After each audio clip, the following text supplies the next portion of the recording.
If you're anything like me, you probably had your fair share of frustrations dealing with file paths in Python. Maybe you had to use awkward string concatenation or constantly switching between forward and backward slashes. Well, fear not, because the pathlib module is here to save the day. So, what exactly is pathlib module? Simply put, it's a Python module that provides an object-oriented interface for working with file paths. It allows you to easily manipulate file paths, performing operation on directories and files, and even access file attributes without all the hassle of needing a string manipulation. So let's look at a few examples. First, let's import the pathlib module. So we're going to say from pathlib import path. And now that we have access to the path object, we can create a path object by passing a file path as a string to the path constructor.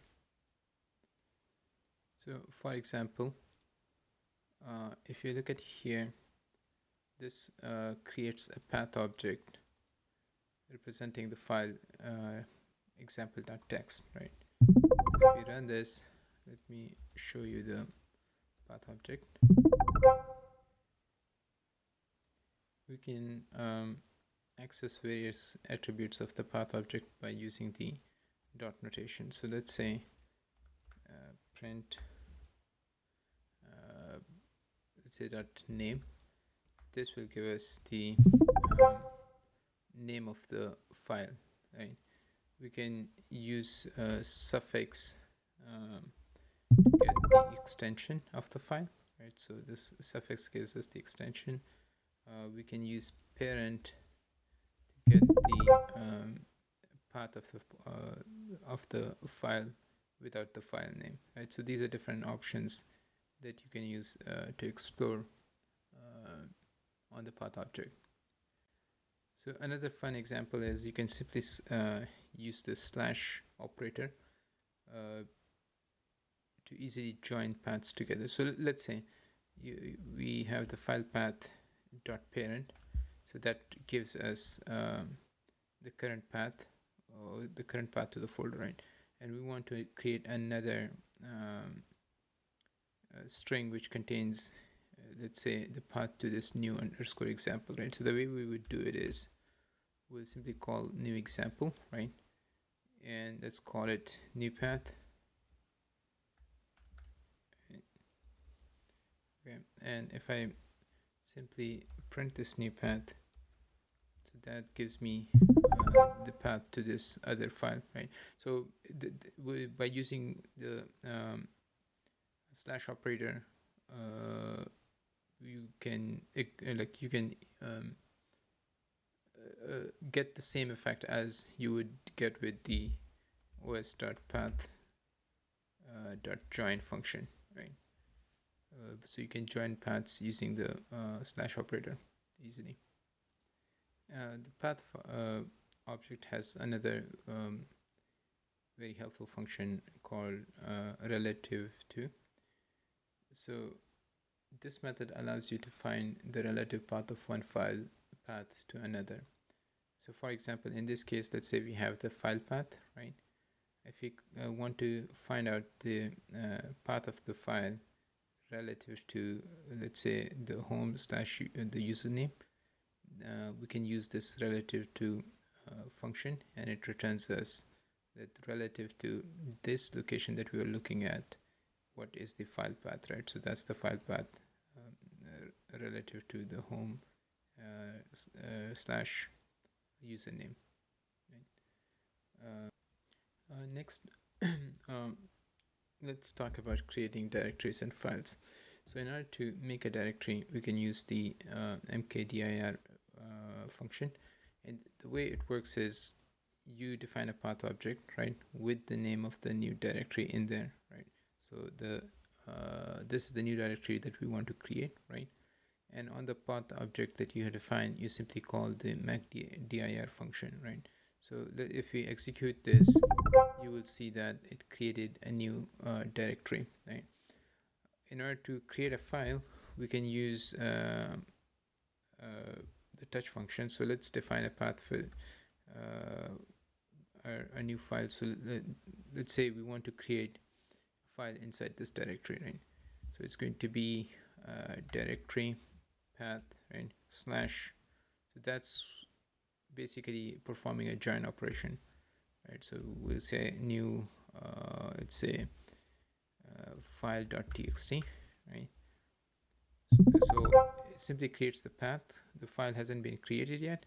In order to create the file, we will call the touch function on it, right? So if I call the touch function, we execute it, and you can see a new file was created here, right?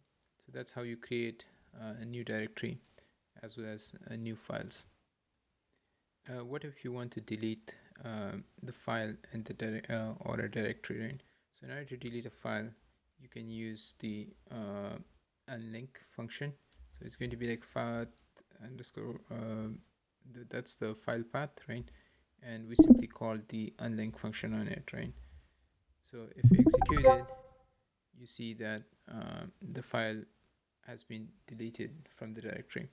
If you want to delete the directory, so in that case, we will call the rmdir function on it. So that's the remove directory. So let's say we go to the directory path, right? That's the path object that we define, and you simply call rmdir on it, right? If you execute the code, you see that the directory that we just created has been deleted. Next, we will look at how do you rename directories and file names, right? So let's first create a new directory. Sorry, I think it already exists, right? So that's why it gave an error. But let's say we have this directory called order_name. In order to rename it, we will simply call the path object so that contains the file path, and then we simply call it dot rename, right? And we can give it the new name. So let me just copy the path, right? And let's call it new name, right? Oops, sorry, new name. Okay, so you see the name of the folder will change. You can do exactly the same if you want to rename a file, right? So all you have to do is get the path object for the file name, file path, and then you simply call the rename with the new file, new path, and the new name of the file. Now, next we'll cover some best practices for using pathlib in your projects. So first, let's talk about avoiding hard-coded file paths. It's always a good idea to avoid hard coding file paths in your code, as it can make it difficult to reuse your code in a different environment or a different machine, right? One way to avoid hard coded file path is to use the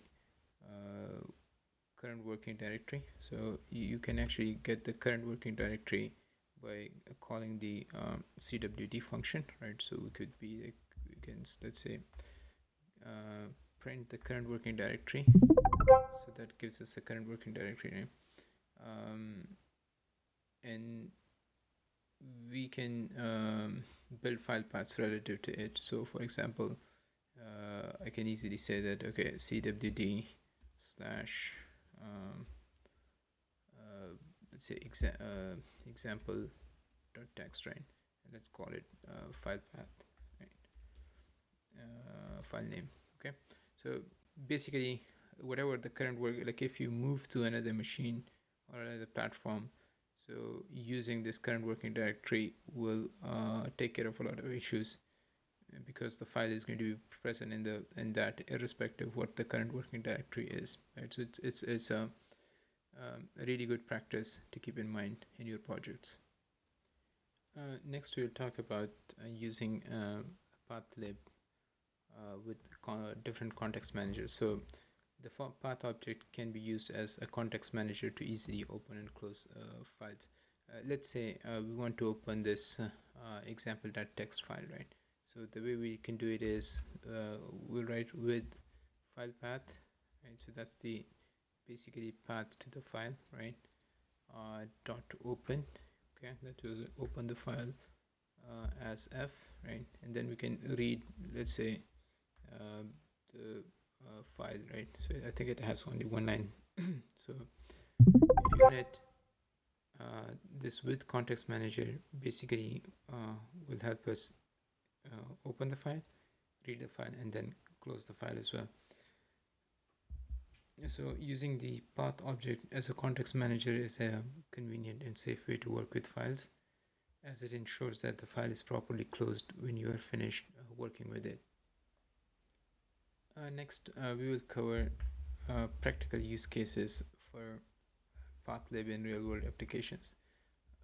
Let's talk about searching for files with specific extensions. So the pathlib object has a special function called glob, right, which you can use to search for specific extensions in a given path. For example, in this case, we want to look at and find the files with this txt extension in our current working directory. So if you notice in our current working directory, there are two text files, right? And then there is a ipython notebook, right?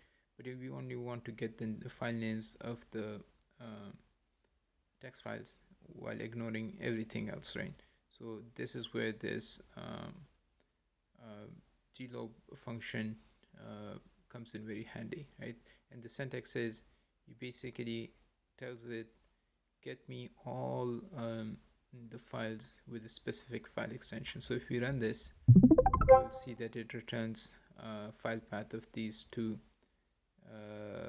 text files which are in the current working directory. This can be useful if you want to perform some operation on all files with a specific extension in a directory. You can actually take it a step further with this rglob function, right?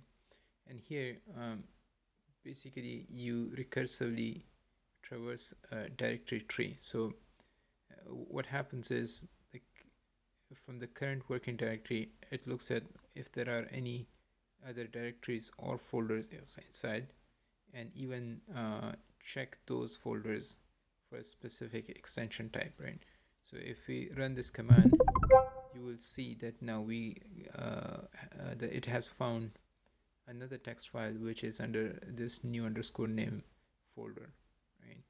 So it basically recursively look at each and every folder and see if there is a file, like there are files with specific extensions. So again, this can be useful if you want to perform some operation on all files with a specific extension in a directory tree. So there you have it, some practical use cases for pathlib in real-world applications. Throughout this series, we covered the basics of using pathlib module, advanced techniques for manipulating file paths, working with directories and files, and best practices and practical use cases for pathlib in real world. This was an introductory series. Hope you found it useful. If you want me to cover any other topics, please let me know. Thanks for joining us, and happy coding.